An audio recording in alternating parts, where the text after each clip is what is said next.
el velo semitransparente del desasosiego. Un día se vino a instalar entre el mundo y mis ojos. Yo estaba empeñado en no ver lo que vi, pero a veces, la vida es más compleja de lo que parece. Hola a todos, ¿cómo están? Muy buenas noches. Bienvenidos a un nuevo programa de este ciclo de entrevistas. Entrevistas que venimos realizando desde el año pasado, repasando historias, personas, personalidades, personajes también además. Este programa se está viendo a través de ITEL TV, a través de Canal 2, pero también estamos saliendo en vivo a través de nuestra fanpage. Búscanos como ITEL TV. Nosotros generalmente aquí en las entrevistas nuestro objetivo es conocer siempre a través de la persona. Y eso es por eso que hoy tenemos a la invitada que nos va a hablar y va a ser la portavoz en este caso. Vamos a repasar diferentes momentos de la educación, como así también de la docencia y un repaso sobre lo que tiene que ver con el gremialismo docente. La invitada del día de hoy es Rosa de la Vega. ¿Cómo andás, Rosa? Buenas noches. Gracias por venir. Gracias por invitarme. Bueno, Rosa de la Vega, docente desde el año 1984, jubilada desde el año 2016, más de 30 años, y afiliada también al gremio desde el año 91. Sí, pero ya nos vamos a meter en eso. Rosa, para empezar, bueno, tenemos mucho para hablar, pero preguntarte sobre la vocación. Vamos a ir desde los orígenes. ¿Recordás el momento en que dijiste, la docencia es lo que quiero, es lo que me gusta, el porqué de todo esto? Bueno, en primer lugar, cuando decidí estudiar como maestra, lo decidí porque era la posibilidad que tenía de estudiar, de seguir una carrera. No había otra posibilidad. Fue muy, bueno, algunos dirán cómo, sí, bueno, es así, muchas veces es así, uno estudia lo que puede, ¿no? Exactamente. Y en realidad traté de que fuera una experiencia linda, de buscarle el lado positivo. Claro. Y sí, me costó un poco, me costó. Tenía por ahí compañías que me alentaban a seguir. Yo estaba muy unida a mi hermana en ese momento, seguimos unidas, ¿no? Pero digo, estudiábamos docente juntas, sí. Hicimos juntas la carrera, así que siempre la recuerdo como el pilar que me permitió, digamos, ahí está. Continuar, porque yo no estaba muy decidida a ser maestra. Y bueno, me fue gustando. Después que uno comienza a ver, empieza a ver algunas materias más en profundidad que tienen que ver con la pedagogía, con psicología, con las didácticas. Un poquito de eso se veía en ese tiempo, no mucho, porque la carrera carecía de aspectos que hoy sí lo tiene, ¿no? Y bueno, eso te va acercando mucho a lo que es educar, a la educación formal, digamos. Y bueno, me fue gustando y terminé el 14 de julio del 84 la práctica y el 15 ya comencé a trabajar. Tanto, y no paré. No paró, claro, hasta que me jubilé. Más de 30 años en la docencia, pero su pasión, si le ponemos una palabra, llegó hasta el punto de defender los derechos, en este caso de la docencia. Pero antes de eso me gustaría repasar a través de ustedes. Usted estuvo enseñando en los 80, en los 90 y en esta nueva era. Digo nueva era porque es la parte tecnológica y ahí apunto la pregunta. ¿Podría ser una breve reseña o algunos aspectos a destacar en lo que es la educación en los 80, en los 90, en los 2000? Sí, en realidad esto de la pasión que vos decís, ¿no? Es lo que se va despertando y uno busca, por naturaleza busca sentirse bien con lo que hace, ¿no? Tener cierto placer por lo que vive, por lo que hace, por lo que comparte, por el intercambio que tiene con otros. Y bueno, es así que yo me recibí, empecé a trabajar en lo que tuve posibilidad de trabajar, porque también es eso, ¿no? Claro. Uno se recibe, yo me recibí de maestra de educación primaria y no había trabajo en ese momento, Claro. era muy difícil conseguir trabajo. Me ofrecieron un jardín maternal, en un jardín que se había abierto en una guardería, que ahora es la guardería Niño Jesús de acá de Chajarí. Y bueno, comencé a trabajar allí. Tuve muchísimas dificultades, pero bueno, uno va aprendiendo, claro, y va cambiando su visión y su postura con la experiencia, y ¿no? con el tiempo también, y con ¿no? el tiempo día a día. Son diferentes contextos, ¿no, Rosa? En diferentes contextos. En los 80 la educación, cuando nosotros nos recibimos, bueno, veníamos de una etapa muy autoritaria, digamos, Sí. y donde se estudiaba tal cual te decían las cosas. Había bajada de línea en este había caso, ¿no? bajada de línea, no había crítica, no era posible la crítica porque no era bien visto que uno haga, o sea, emita una opinión en contrario. Claro. Más allá de que nosotros estuvimos en instituciones donde había cierta apertura, ¿no? Pero bueno, la educación en general tenía Claro. ese matiz, ¿no? Por el contexto Claro. político de ese momento. Básicamente no te decían qué hacer o qué decir o qué No, enseñar, estaba sino te todo- decían, estos son los parámetros y dentro de esto te exacto, podés mover, ¿no? Sí. ¿Cómo consideras eso? Y bueno, ¿Es un avasallamiento en este caso o no? sí, no es positivo porque No es no positivo. permite la creatividad, o sea, uno repite, o sea, repite lo que te van diciendo, Claro. lo repetís, lo repetís, lo repetís. Bueno, así comienza la educación, ¿no? No solo en los 80, comienza Exacto. mucho antes. En los 80 con la Avenida de la Democracia, que ahí fue cuando yo comienzo a trabajar, empiezan a cambiar un poco las cosas, hay otras perspectivas, se genera una reforma en la educación, la reforma de los 80. Y bueno, recuerdo que en las escuelas hacíamos reuniones que no eran en horarios de clase, sino que nos hacían quedar después del horario de clase, o sea, había derechos que todavía no se respetaban, Claro. es decir, teníamos trabajos para hacer, pero nos teníamos que quedar en la escuela después del horario de clase para hacerlo. No se hacían respetar y además no sabían a quién, Claro, decírselo, digamos, el sindicato ¿no? se estaba conformando. Exacto. Yo no militaba en ese momento en esos espacios porque tampoco uno estaba formado en eso, no tenía muchos elementos. Y recuerdo que debatíamos sobre la reforma educativa y sobre el estatuto. Bueno, y todo eso lo hacíamos fuera del horario de clase, nos mandaban material, leíamos, analizábamos sobre el régimen de licencia, el cambio en el régimen de licencia, que era muy distinto al que hay hoy, al que está hoy. Y bueno, después, bueno, esas cosas se iban trabajando, había compañeros que eran más, eran no solo comprometidos, sino que tenían como más, la autoestima más alta y más herramientas como para decir, bueno, vamos a hacer esto, vamos a pedir por esto. Y bueno, fueron aquellos que después comenzaron con el sindicato, Exacto. ¿no? Tanto acá como en Entre Ríos. Y bueno, ya te digo, en los 80 fue cambiando la cosa. Recuerdo que en lo pedagógico y en lo institucional se hizo alguna experiencia en la escuela primaria. Yo en esa época no estaba en la escuela secundaria. En la escuela primaria sobre el desarrollo de la creatividad. Entonces se creaban espacios que eran a contraturno, o sea, fuera de las 4 horas de los espacios básicos, matemáticas, lengua, ciencias naturales, ciencias sociales y bueno, y las áreas estético-expresivas. Fuera de eso había espacios que eran talleres, donde los chicos podían optar por ir a esos talleres.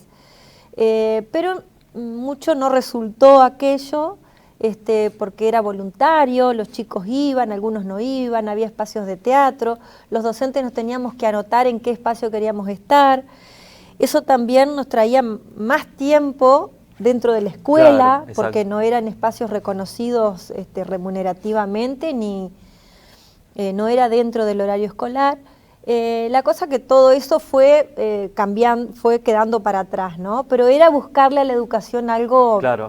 Una alternativa, ¿no? Una alternativa que desarrolle la creatividad, ¿no? Eso en los 80. Eso fue en los 80. ¿Y en los 90? Y en los bueno, sí fue un auge en cuanto a la conformación del sindicato, claro, a que vayamos aprendiendo a pelear por nuestros derechos, todo eso, ¿no? Recuerdo cuando cuidábamos el comedor escolar, por ejemplo, que no era en el horario de trabajo. Recuerdo en los 80 cuando teníamos que ir a los actos escolares en día feriado, y si no ibas te ponían inasistencia, era obligación. Y en una oportunidad, que ya estaba conformado el sindicato, se determinó que no, que el trabajador de la educación también tenía que disfrutar de su día feriado, exacto, ¿no? Igual que cualquier otro trabajador. Entonces, iba a los actos escolares fuera de horario escolar si quería, si no, no. Bueno, hasta hubo compañeros que no fueron a los actos oficiales en día feriado y fueron sancionados, o sea, fue toda una lucha gremial. Exacto. Hasta que ya estábamos en democracia, ¿no? Hasta que se logró que eso se revierta, y es que hoy ya los docentes no tienen la obligación de ir, van, si pueden, si quieren, digamos, si han optado por hacer esa actividad, si no, no tienen la obligación de ir el día feriado, ¿no? Es decir, en cuanto a lo laboral y en cuanto a lo pedagógico, hubo idas y venidas de salir de esta etapa de dictadura, de mucho autoritarismo, a una etapa más democrática. Pero después, en los 90, tuvimos un retroceso grandísimo, porque las políticas neoliberales llevaron a que la educación,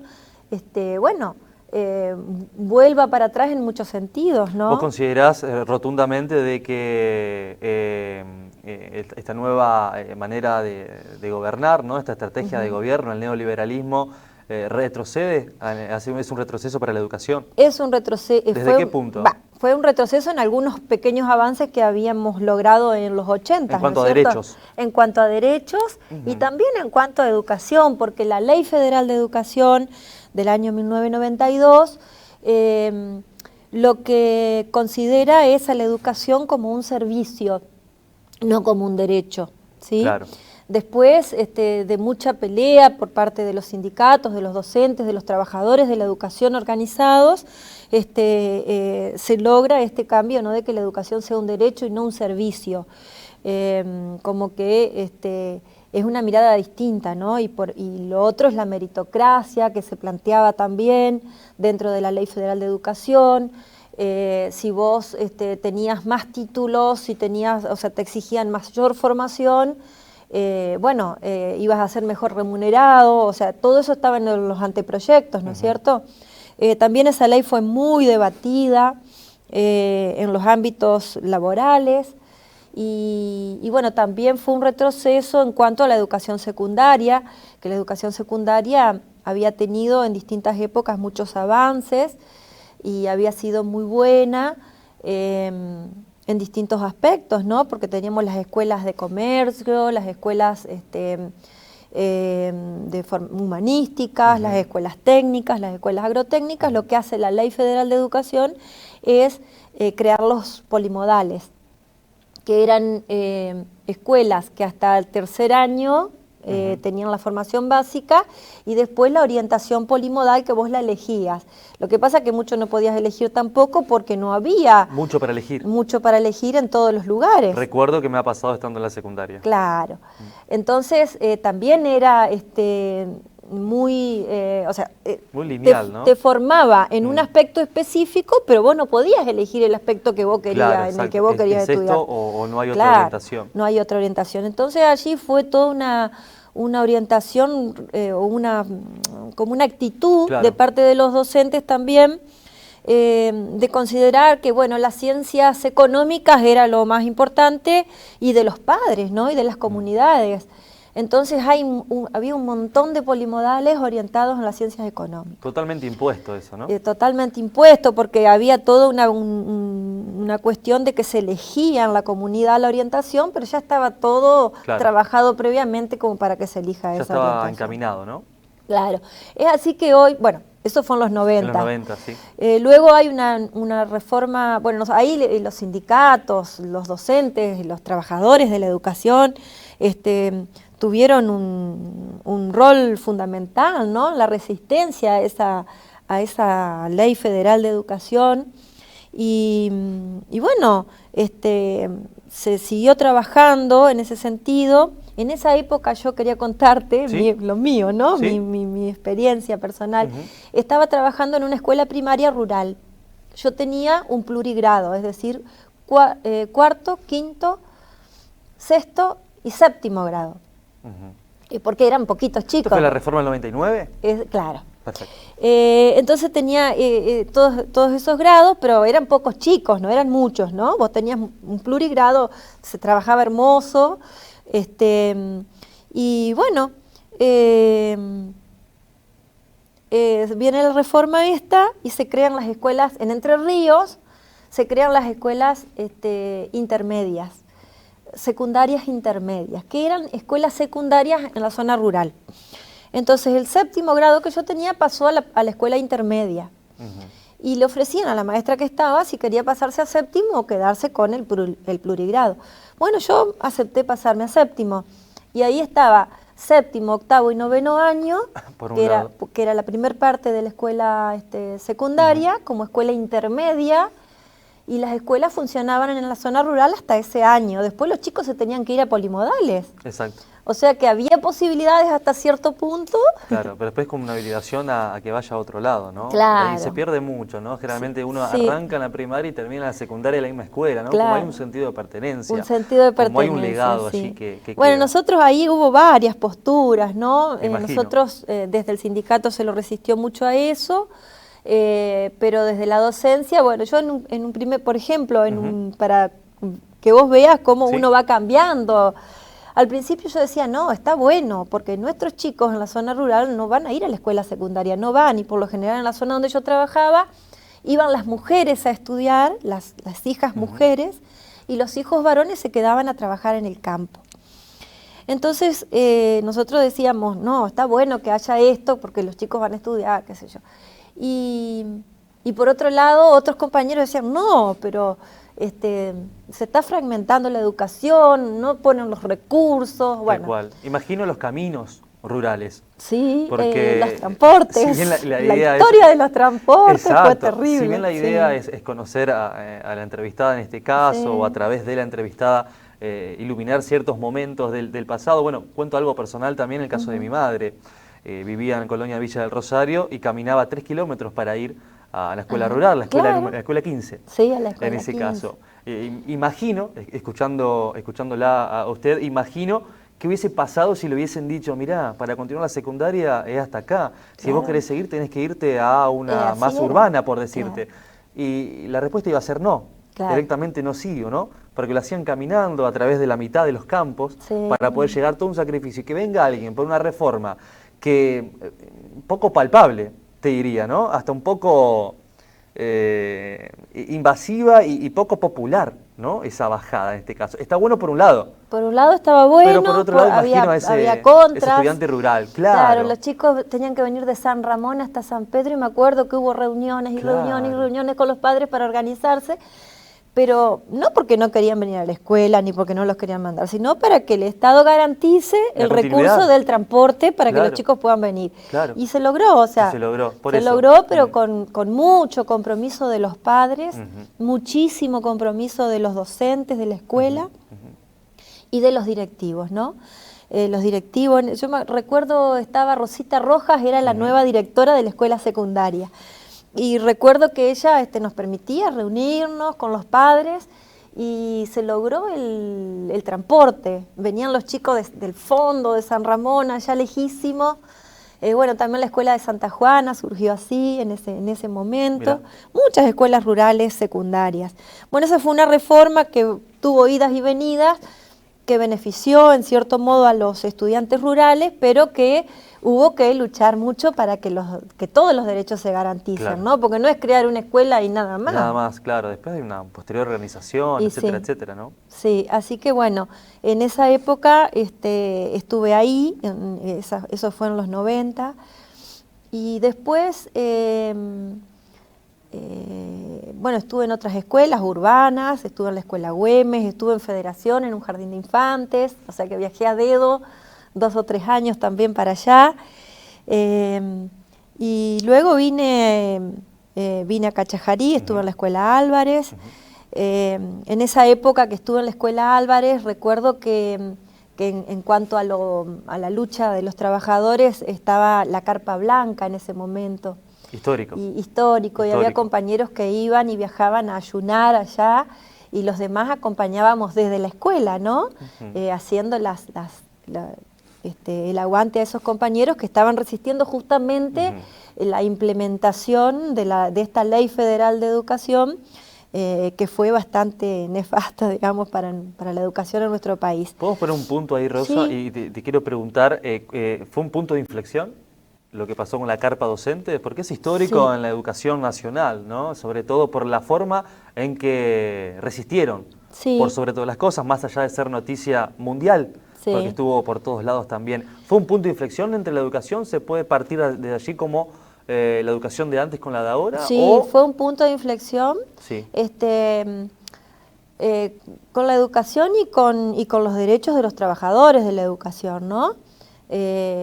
Porque todo aquello que se quería imponer con la Ley Federal de Educación, como yo te decía, la meritocracia, el individualismo, bueno, una serie de aspectos, se le puso un parate y se empieza a debatir una nueva reforma educativa, ¿no? Ya la educación como servicio había quedado atrás. Ya se estaba hablando de la educación como un derecho. Claro, se estaba hablando de la educación como un derecho, y de los trabajadores de la educación como trabajadores y no como profesionales, digamos, encasillados en una colegiatura o una cuestión así. Van, lo hacen y se van. Y un poco más que eso. Y en una colegiatura donde se agrupan y se defienden entre 2 o 3, y no en un colectivo de trabajadores, que es muy distinto, ¿no? Un colectivo que puede ser de todo el país, un colectivo de toda la provincia, un colectivo de Chajarí, de la región, es otra cosa. Lo que pretendían con esas políticas era justamente que transformarnos en profesionales de la educación, pero como para que nos sumemos al colectivo, a la lucha colectiva, a la consecución de objetivos colectivos, ¿no? ¿Cuál fue el mensaje que quedó librado desde aquel momento de Carpa Docente? El mensaje para los de arriba, ¿no? Entendemos bien de qué estamos hablando, y el mensaje para la sociedad. Sí, el mensaje fue que los trabajadores tenemos fuerza cuando nos unimos, y que la educación es un derecho para absolutamente todos los ciudadanos, no un derecho que se tiene que garantizar en las ciudades con determinada cantidad de habitantes, sino que en cada rincón del país, así haya un alumno, tiene que haber una escuela, tiene que haber un maestro, tiene que haber un profesor. Tiene que ver con la inclusión también. Exactamente. Además, ¿no? Y sí. Rosa, bueno, preguntarte también, ¿elegís a la hora de informarte o de adquirir conocimientos el libro o internet? Y bueno, hoy todos elegimos, o sea, yo elijo las dos cosas. O sea, no podemos decir que elegimos solo el libro o solo internet. Hay una tarea de adaptación. Hay una tarea de adaptación. Exacto. Porque decir que no es bueno el uso de internet sería irrisorio, porque muchísima información que uno recibe, o sea, esto de la hipertextualidad que tiene la internet nos permite por ahí llegar a cosas que y a conexiones entre la información que por ahí con el libro no la tenemos, pero el libro sigue teniendo la importancia de siempre. Uno lee un libro específico de un determinado tema y te da toda la información y la profundidad, y puede disfrutar de la literatura y puede disfrutar de, bueno, de diferentes temáticas y aspectos. Lo que sí, por ahí, lo que tiene internet, que te distrae mucho. La hipertextualidad te distrae mucho. Sí. Y por ahí, para los adultos podemos controlar ciertas cosas. Es verdad. Pero algunos adultos, ¿no? Sí, pueden controlar ciertas cosas. Otros no, y los hace perder mucho tiempo, se dejan llevar por cuestiones superfluas. Y por otro lado, lo que tiene el internet es que no solo con las informaciones, sino con la comunicación en sí, nos despersonaliza totalmente la comunicación. Y desvirtúa hasta un cierto punto también. Claro. En algún punto. Bueno, recién repasábamos y de manera muy clara y fehaciente, porque estamos en presencia de una persona que es portavoz de las experiencias que ha pasado en cuanto a la educación. Me gustaría unos minutos hablar sobre docencia, ¿no? Recién hablamos desde la educación como docente, pero la docencia en cuanto a la llegada al alumno. Esto es un punto de vista al cual apelo de usted, Rosa. ¿Cómo es el estudiante en los 90, en el 80, el estudiante del año 2000? ¿Ha cambiado? ¿Ha mejorado? No, si querés, no entramos en ese terreno. Los padres, el rol de los padres. ¿Tenés una reflexión o siempre el estudiante fue el mismo? Yo siempre vi igual, digamos, o sea, yo debo decir que la mirada que uno tiene sobre el estudiante tiene que ver mucho con uno mismo. ¿Con uno mismo? ¿Cómo es eso? Con uno mismo, sí, porque cuando yo comencé a trabajar, yo veía todos los estudiantes como que necesitaban, yo necesitaba cambiarles algo, ¿no? Como que vos querés cambiarlo al otro. Que le llegue. Y no respetás al otro, pero eso es con tus primeras experiencias, ¿no? Vos querés hacerle llegar el conocimiento. Exacto.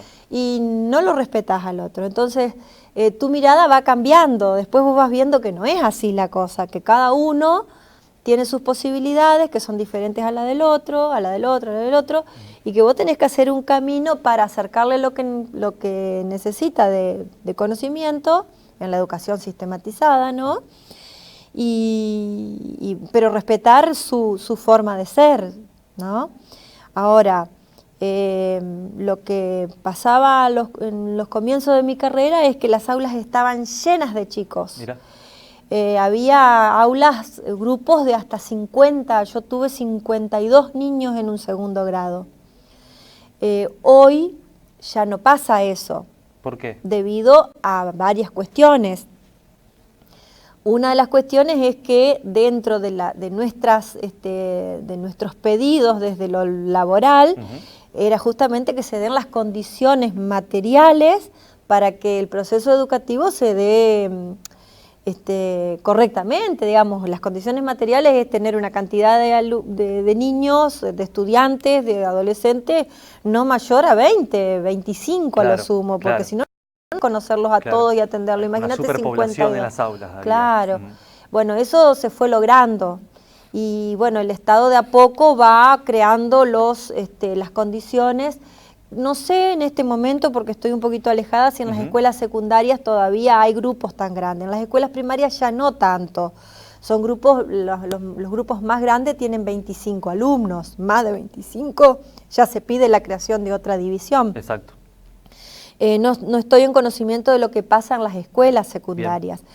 Pero, por ejemplo, era muy difícil en esa época, cuando eran grupos tan grandes era muy difícil. Era muy difícil, me imagino. Después eso fue cambiando y nosotros ya también teníamos la posibilidad de conocer mejor a los estudiantes, a los niños, y uno también va teniendo más experiencia, va madurando en algunos aspectos y va adquiriendo otros conocimientos a través de la formación permanente que uno va haciendo, porque uno no se recibe y se queda con lo que... Sin duda. Sino que al tener algunas dificultades, bueno, busca aprender, se reúne con otros colegas, con otros compañeros con mayor experiencia y bueno, y van haciendo intercambio.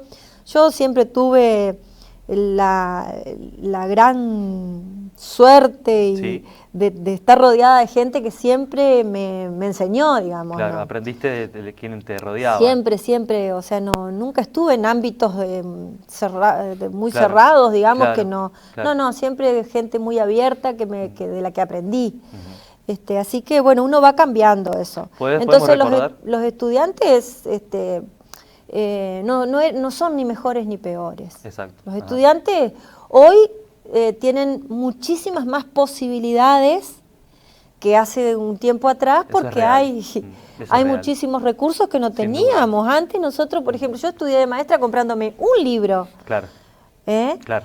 Hoy los estudiantes no necesitan comprarse los libros. No. Está todo digitalizado, los profesores se los pasan, porque he trabajado también a nivel superior, y lo pasan por por Sí. grupos de Facebook, Exacto. ni Tal siquiera cual. los tienen que imprimir, Exacto. ¿no? Sí, sí, tal cual. Entonces las posibilidades son distintas. Hoy los Distintas, sí, es estudiantes verdad. tienen mayores posibilidades y que en otros tiempos, y por ahí también están más como más sueltos, ¿no? Es verdad, Y tiene más distracciones, diría yo, más ¿no? La era de la distracciones. tecnología del año 2000, ¿no? La era Sí. 2000 con todo el advenimiento de la tecnología Sí. también ha provocado Y la eso. posibilidad de ser más creativos también También tienen. además, por eso, es una Pero herramienta que si la usás bien, que claro, si lo usás bien. es un recurso que si lo usás bien, claro. Ahora está el hecho de que no todos Mm. tienen los elementos o las posibilidades personales de usar bien esos recursos que por ahí están, ¿no? ¿Te quedó algún objetivo en tu carrera docente? ¿Algún objetivo por cumplir? ¿Has cumplido todo? ¿Has tenido un sueño dentro de tu carrera que pudiste cumplir?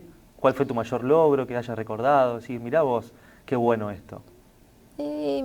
¿O dónde está la gratificación? Y yo, la gratificación, o sea, yo cuando... la gratificación fue haber pasado por todos los niveles del sistema educativo y tener experiencias con gente de distintas edades. Ujú. Y de tener compañeros que cuando recién comencé a trabajar, me veían trabajar, digamos, con muchas dificultades y después tenerlos en otra época, en otro momento, Claro. y participar de un grupo de trabajo mucho más firme, con más elementos para enfrentarme a este proceso de educar, ¿no? Ujú.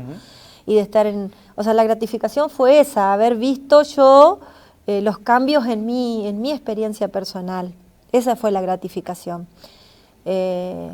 Después, lo demás es el compartir con un montón de gente, con gente que uno dice, o sea, por ejemplo, en la última escuela donde estuve fue en Villa del Rosario, ¿no? Y me decían, ¿te vas a ir a Villa del Rosario? ¿Cómo? Y sí, voy a ir a ver cómo es allá, qué A sé ver yo. cómo es. Claro. Un desafío nuevo. Me fui a Villa del Rosario.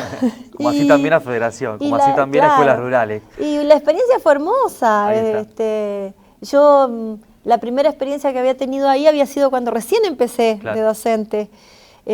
Había sido buena también la experiencia, pero no tanto como esto. No pensé que me iba a lograr.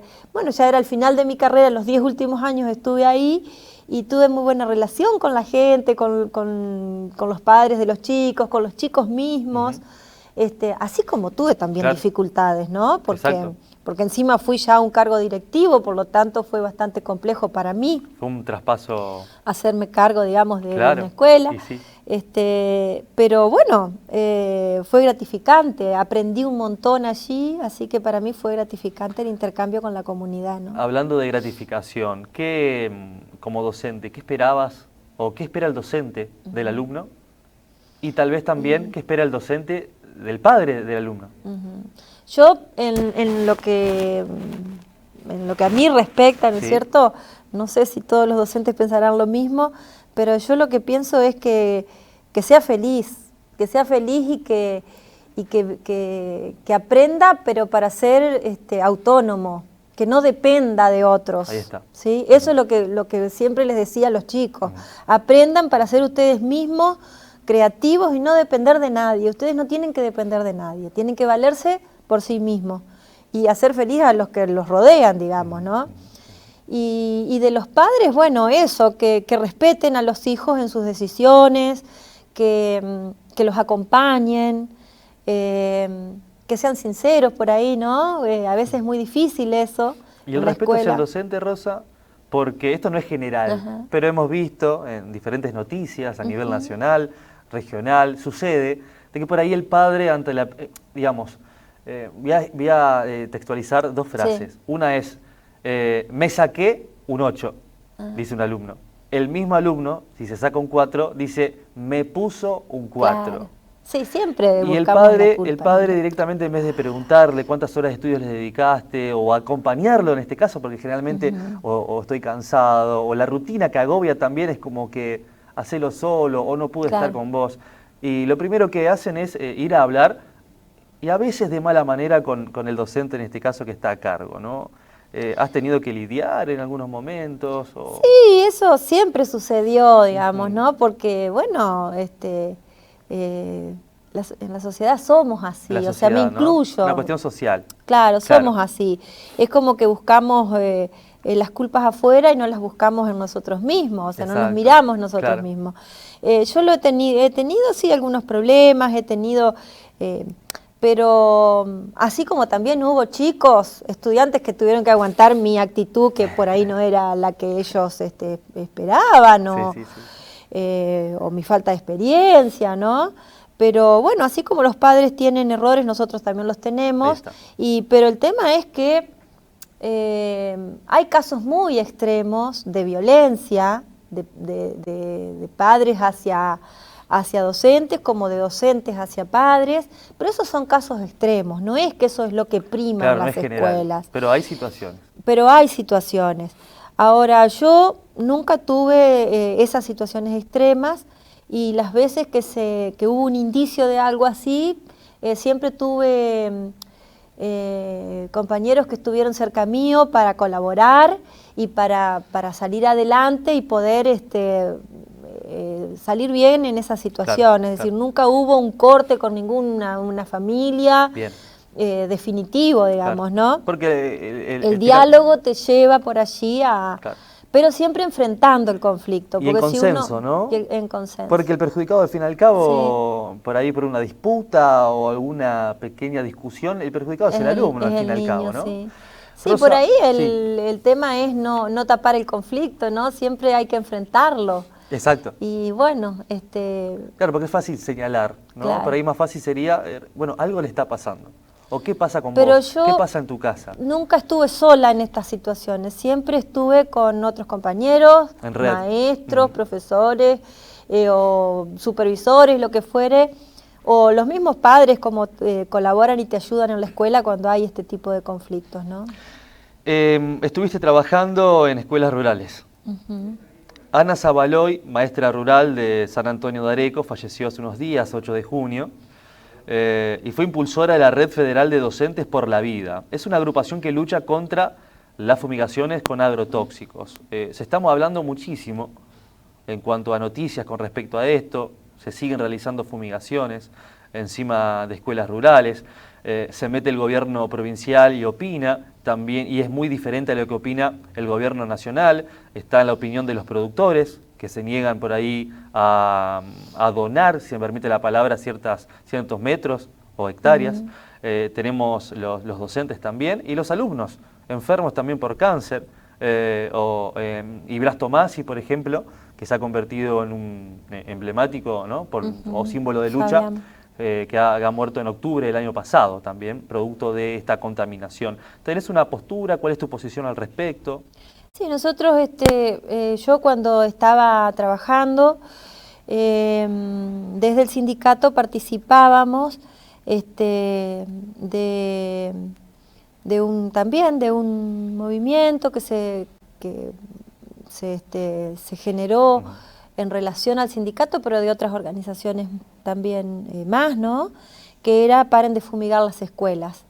El movimiento creo que sigue trabajando en Entre Ríos, y ellos han hecho una investigación respecto de todos los procedimientos que hay que hacer para que cuando suceden estos casos de fumigación cercano a las escuelas, porque la ley está, digamos, si se va a fumigar cerca de una escuela, hay que avisar 48 horas antes a las autoridades, comunicar con qué se va a fumigar, tener el asesoramiento de un profesional para que diga si el producto es lo que corresponde. Y Resulta, Rosa, que los profesionales tienen diferentes opiniones. Sí, ajá. ¿Y cómo puede ser que de un mismo libro tengan diferentes claro, opiniones? El caso es que no se respeta esa ley, digamos, ¿no? Y las escuelas son fumigadas. Nosotros tuvimos en el caso acá del Departamento Federación varias escuelas fumigadas, y recuerdo que era en esa época que yo estaba trabajando, que una supervisora que estaba en ese momento hizo todo el procedimiento de denuncia y demás, y no se escuchó, digamos, a la comunidad de la escuela, ¿no? Es una arrocera que está ahí, pegada al lado de la escuela. Claro. Y fumigan eso El tema de la fumigación, ellos dicen, los profesionales, creo que responden, muchos profesionales, muchos de ellos, después voy a decir quiénes no, responden a ciertos intereses económicos, ¿no? Y también las autoridades por allí gubernamentales, muchas de ellas responden a intereses económicos. No vamos a ponernos a hablar de política ni partidaria, pero sí tenemos que saber que muchas veces los legisladores tienen que legislar o al menos lo hacen con mayor fuerza a favor de los intereses económicos y de las empresas. Como marionetas. Claro, y no de la ciudad, de los ciudadanos y de la gente. Exacto. Para el bienestar de la gente. O sea, creo que es por eso, claramente por eso que hay posturas encontradas, ¿no? Sí, pero lo difícil de entender, Rosa, de todo esto es que hay un punto central acá que es la vida. Claro. Nada más ni nada menos que la vida, en este caso de chicos que van a estudiar en busca de un futuro. Sí, sí. ¿Sí? De chicos y de ciudadanos. Y ciudadanos, porque docentes y todos. Todos sabemos que hay ciudades muy cercanas acá en nuestra región que fumigan adentro de la misma ciudad. Exacto. Entonces, por más que fumiguen con una mochila, si están adentro de la ciudad, están fumigando el aire que respiran los habitantes. Exactamente. Ahora, hay profesionales que sean porque algunos profesionales, principalmente de la agronomía y de ese sector, defienden mucho los agroquímicos, nosotros le decimos agrotóxicos. Ana Zabaloy decía agronegocio. Claro. Bueno, pero hay otros profesionales como el doctor Carrasco, ¿sí? Como el doctor Berseñasi, como el doctor Damián Berseñasi y su padre, que ellos han investigado desde el hospital público y desde la universidad pública, en el caso de Damián Berseñasi, han investigado la influencia de los agroquímicos, agrotóxicos, en ya sea en los niños, en el caso del bioquímico Berseñasi, que él se jubiló como bioquímico del Hospital San Roque en Paraná, la influencia de los agrotóxicos en la gestación de aquellos niños cuyas mamás habían estado expuestas en cierto momento a las fumigaciones, ¿no? En la provincia de Entre Ríos eso. Y él tiene un informe clarísimo de todas las malformaciones de esos niños en sus miembros y demás. Es decir que cuando hay profesionales que por un lado defienden el agronegocio, defienden este tipo de cosas para defender la empresa, ¿no? Claro, y la economía, hay otros que nos están diciendo también con investigación y también con pruebas muy contundentes que no es así, que no es que sean buenos y que solamente por el mal uso se produce la enfermedad o la contaminación. Claro. En el caso de Damián Berseñasi, que trabaja en la Universidad de Rosario, de Medicina de Rosario, él hace campamentos sanitarios todos los años con los estudiantes del último año, y bueno, los han hecho en San Salvador, acá en Entre Ríos, en Villa Elisa, en Colón. Y el resultado siempre es el mismo. Y el resultado es que las enfermedades por la contaminación con agrotóxicos tiene relación directa. Tiene relación directa, es decir, está investigado, no es que no está investigado. Lo que pasa que ellos dicen, los usan mal, si no te toca, no contamina, si usas protección, qué sé yo, Y la contaminación por la deriva, por ejemplo. Pero van a ir a la escuela con máscaras, digamos. O los cursos de agua. Exacto. O sea, la deriva por la lluvia y eso es contaminación también. En las lagunitas, en las zonas acá crecen algunos tipos de algas, pero no son algas, que crecen porque hay abundancia en esas aguas de esas lagunitas de productos que vienen con la deriva de los agrotóxicos. Entonces quiere decir que contamina el ambiente también. En realidad está todo dado, ¿no? Está verificado. Simplemente falta una cuestión de decisión, ¿no? Porque tenemos profesionales que pueden opinar, o más que opinión, dar su información, su conocimiento en este caso. Pero está la opinión de docentes, de alumnos, de padres de alumnos, de la sociedad toda. Pero hay una parte en la que no. Y me llama la atención también porque en este mismo lugar, en los estudios de ITEL, estuvimos también entrevistando, en este caso, a candidatos, a senadores también, ¿no? Y bueno, para hablar de mercados regionales es muy fácil. Se pone el cassette y te lo dicen. Ahora, ¿no tenían como propuesta, como prioridad, El Claro. tema de los agroquímicos, que en Entre Ríos hay un dato, hay una estadística, en la cual Entre Ríos es la que más chicos que padecen enfermedades relacionadas a los agroquímicos de todo el país, es Entre Ríos. Tiene el índice Sí. más alto, ¿no? Y el departamento de Federación anda por ahí cerca con otros Sí. departamentos de la provincia también. Entonces lo que me llama la atención de que por más que se hable, por más que se haga una lucha, se intente concientizar, por ahí quienes tienen que manejar los hilos o legislar, que tienen su, ¿no? Porque si quedamos en la discusión, queda ahí. Sí. Pero hay alguien que recoge eso y lo intenta, ¿no? Bueno, no era prioridad para ninguno de ellos. Es algo que no está en el tapete. Y estamos hablando de la vida, ¿no? Nada más, nada menos. Estamos entrevistando a Rosa de la Vega, hacemos una tanda y luego nos metemos brevemente y vamos a hablar sobre gremialismo. Quédate.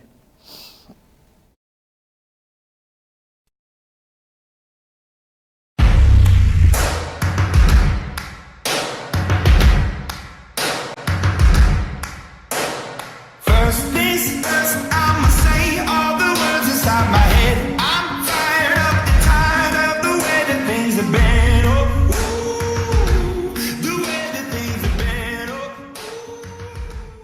Mostrar tus raíces es tradición o personalidad, o las dos cosas. Acércate a las fuentes. Acércate a Pampa Talabartería. Variedad artesanal en los más nobles materiales, cueros vacuno y de carpincho. Platería criolla, cuchillería, indumentaria femenina y masculina, marcas exclusivas, criolla y corteza, todo en línea de mates, regalos empresariales personalizados, venta mayorista y minorista con envíos a todo el país. ¿Buscas tradición? Encontrala en Pampa Talabartería. Moda, calidad y sentimiento. 100% argentino, 100% artesanal, 100% Pampa. Todas las tarjetas de crédito y débito. Urquiza 1427. Teléfono 03456 424 637. Pampa Talabartería. Visita nuestra página web www.pampatalabartería.com. Puesto 321, la mejor atención, comidas de elaboración propia con la mejor calidad, lomitos, hamburguesas, chipa casero, TV con DirecTV, partidos de fútbol en vivo, agropetrolera Chajarí SRL, combustibles por mayor y menor, lubricantes, filtros, urea, accesorios para camiones y maquinarias. Servicentro Puesto 321, Ruta 14, kilómetro 321. Agroservice, Avenida Doctor Casillas 1010, teléfono 420368. Amoblamientos Ponce de León te ofrece juego de living, comedor, placares, sillones a medida, juegos de jardín, churrasqueras. Hacemos envíos a domicilio, financiación con todos los medios de pago. Estamos en Avenida 9 de Julio 3175, teléfono 1545 6362. Llena de color tu vida.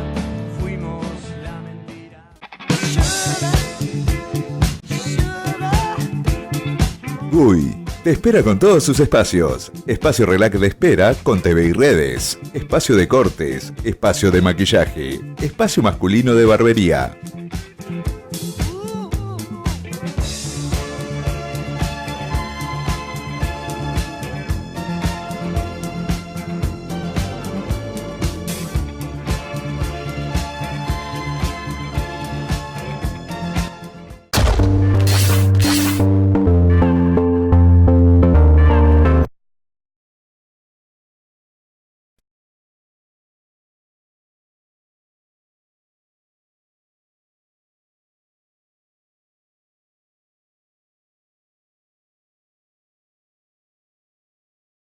Seguimos transmitiendo en vivo entrevistas y además de transmitir en vivo estamos saliendo a través de una nueva vía de comunicación, en este caso de emisión. Estamos hablando del fanpage, buscanos como ITEL TV, estamos transmitiendo en vivo desde allí.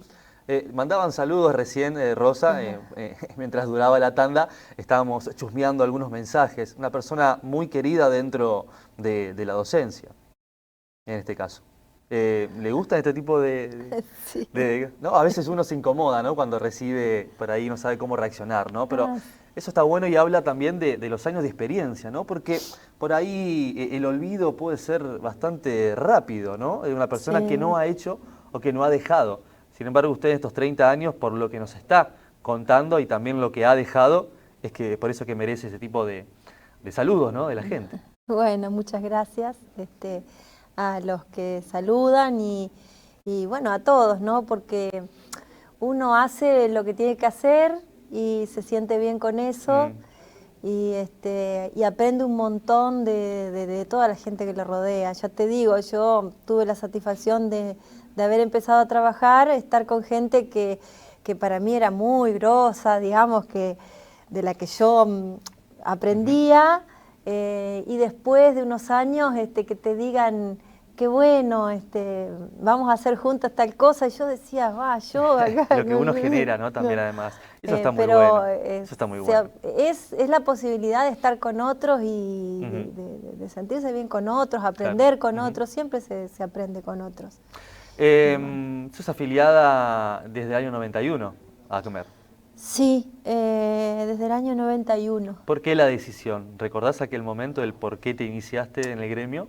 Y en ese momento, bueno, era cuando te conté que se debatía sobre la que iba a ser la nueva ley de educación y demás, y yo tenía una vecina que estaba muy ligada al sindicato, y con ella leíamos juntas. Había una convicción ahí. Y compartíamos algunas ideas. Había convicción. Sí, había convicción.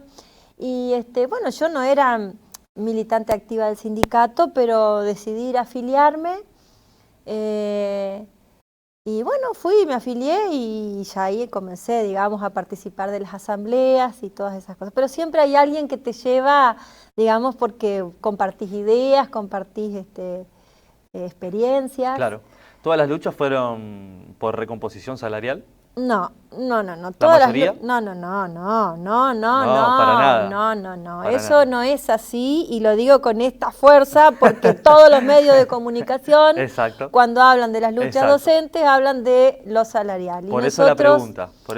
Nosotros permanentemente estuvimos luchando por una educación, digamos, con posibilidades para todos y todas, por derechos laborales para los trabajadores de la educación como un derecho, por los cambios en el currículum que beneficien, digamos, a esto de desarrollar en los estudiantes la creatividad, desarrollar las posibilidades para que, bueno, tengan autonomía en la vida. Todas esas cuestiones tienen que ver con la lucha docente, ¿no?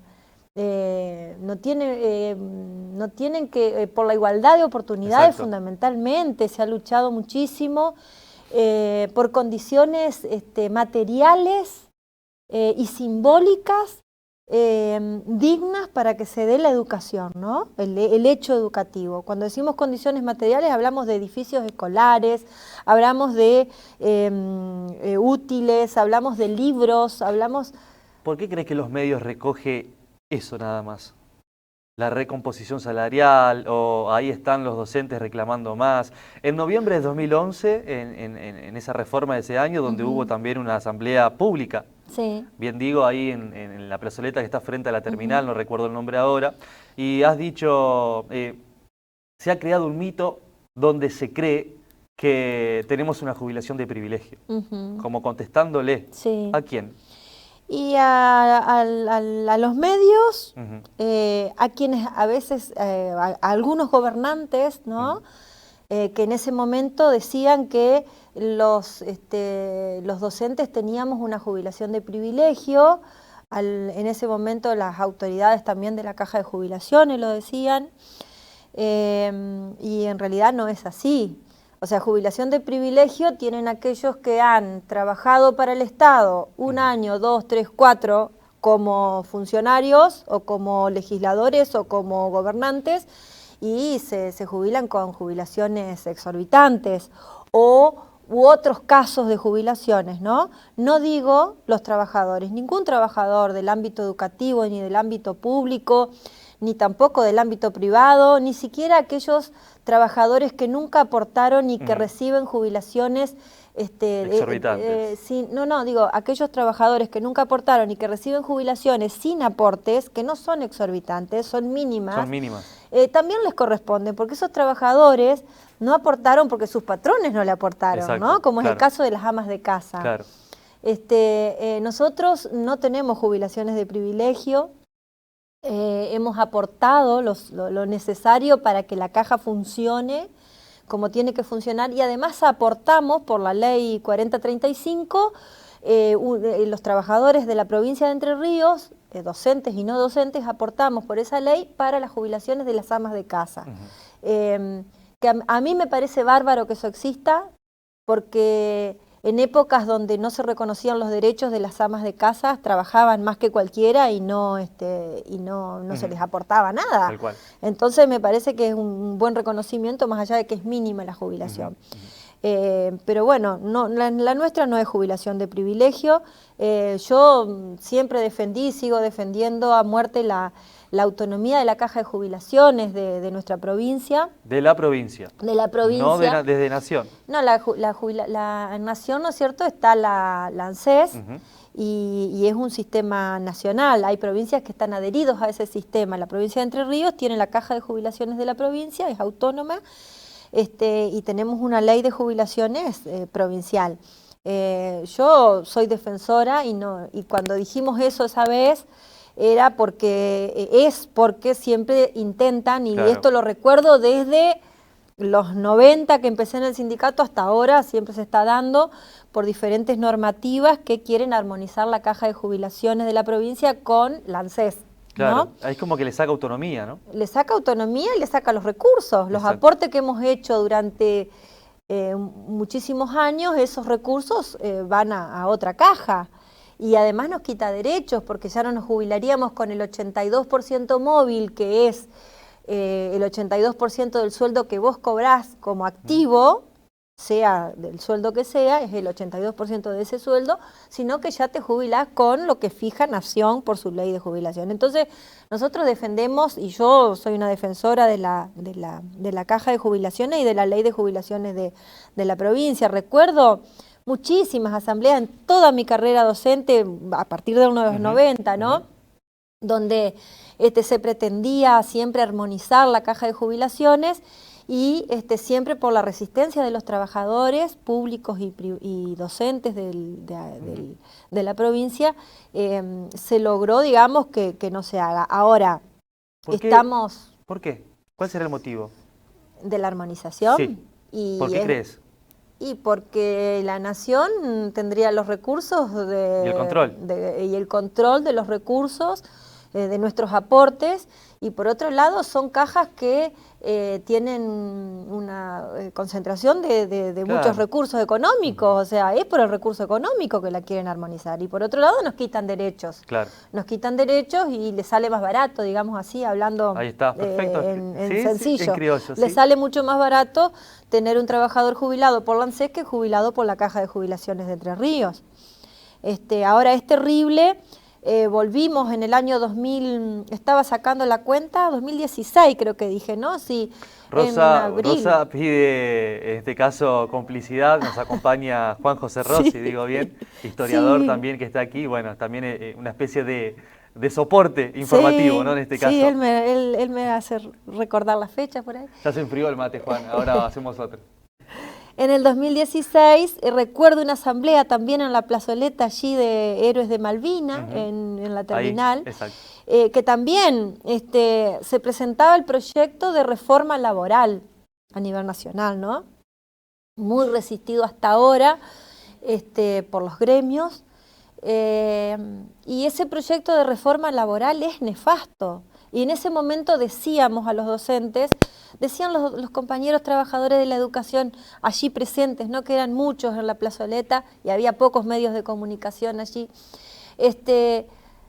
decían, pero no nos va a afectar a nosotros, porque habla de los trabajadores privados, pero la seguimos leyendo a la ley, al proyecto, y tenía cosas terribles. Y uno de los puntos era la armonización de las cajas de jubilaciones provinciales. Entonces nosotros desde entonces dijimos no a ese proyecto de reforma laboral, no solo por lo que atañe a los trabajadores del sector privado, Sino un todo, ¿no? sino porque tiene metido adentro un montón de otras cuestiones. También el volver a las AFJP, muy resistido y del que nos la sacamos de encima. Es como volver atrás. Es como volver atrás, volver a los 90. Entonces, en ese momento ya dijimos no. Y ahora estos días hubo 2 tractorazos acá en la ciudad Sí. y una movilización del sector de los productores, ¿no? Del citrus, y donde pedían por la reforma laboral. Nosotros volvimos a manifestarnos diciendo que no apoyábamos, o sea, no es que no apoyamos al productor, nosotros queremos que el productor siga con su trabajo y los medianos y los productores chicos puedan seguir, porque está bueno eso, son fuente de trabajo y demás, pero no una reforma laboral que no un proyecto así completo y grande como está, que ahora lo han desglosado en partes para tratarlo, que nos va a traer consecuencias nefastas, digamos. En partes. En partes. Desglosar en partes. Sí, lo Para han desglosado para como meter una trampita por para ahí. Claro, una trampita. Sospecho. Hoy leía algo sobre lo que la CGT planteaba respecto de este proyecto y sí, muy tibiamente lograron algunas cuestiones, pero no las cuestiones grosas y de fondo como esto de las armonizaciones Claro, de las cajas, claro, eso ni lo trataron. claro. Lograron algo. Pero más allá de que esté maquillado con estas cositas pequeñas que logran algunos sindicatos, nosotros no podemos aceptarlo, ¿no? Desde en mayo se hizo una movilización grande en Buenos Aires, que promovió la CTA, las 2 CTA, en la que participaron las 2 CTA, y donde justamente se resistía a esto, a la reforma laboral, ¿no? Rosa, a modo de cierre, y me parece propicio hacerlo, recién en la tanda, bueno, pasaron muchas cosas, chusmeamos también un poco la transmisión en vivo de Facebook, pero me llegaban también mensajes a mi número personal de una colega suya, no vamos a nombrar por las dudas, pero me dijo, decile esto a Rosa, la única lucha que se pierde es la que se abandona. Sí. ¿Es así? Yo no la abandoné, ¿eh? No. Es así, ¿no? Sí, es así. La única lucha que se pierde es la que se abandona. Por eso, bueno, es seguir, digamos, ¿no? Seguir comprometido desde el lugar que sea, seguir comprometido. En el caso mío, yo, como te contaba, ¿no? Antes de hacer la entrevista, yo no estoy directamente militando adentro de la comisión, digamos, del sindicato, pero sigo sosteniendo las mismas convicciones y en la acción que sea necesario apoyar, voy a apoyar. No va a cambiar mi forma de pensar respecto de nuestros derechos, respecto de la educación, respecto de los derechos de los estudiantes y de los niños, ¿no? Creo que sigo pensando igual que siempre. Y ahora en este momento estoy en otra actividad porque estoy en un emprendimiento con mi familia, que me lleva bastante tiempo porque fue el primer año que lo llevamos adelante. Pero si hay que luchar por lo que fuera respecto a los trabajadores de la educación y a la educación, lo voy a seguir haciendo. Es más, tengo como la ilusión de seguir ligada a la educación, ¿no? Desde distintos lugares. Así que eso seguramente va a ser así. Rosa, gracias por tu tiempo. Gracias a vos, Emiliano, y gracias Rosa, a los que nos... a los que estuvieron del otro lado, televidentes. A los que estuvieron del otro lado, Rosa de sí. la Vega estuvo aquí con nosotros Juan. en el programa, nuestro programa, entrevistas, como siempre decimos, el objetivo es conocer y hemos conocido. Nos reencontramos el próximo miércoles, 20 horas, como todos los miércoles lo hacemos. Gracias por estar del otro lado. Chau, chau.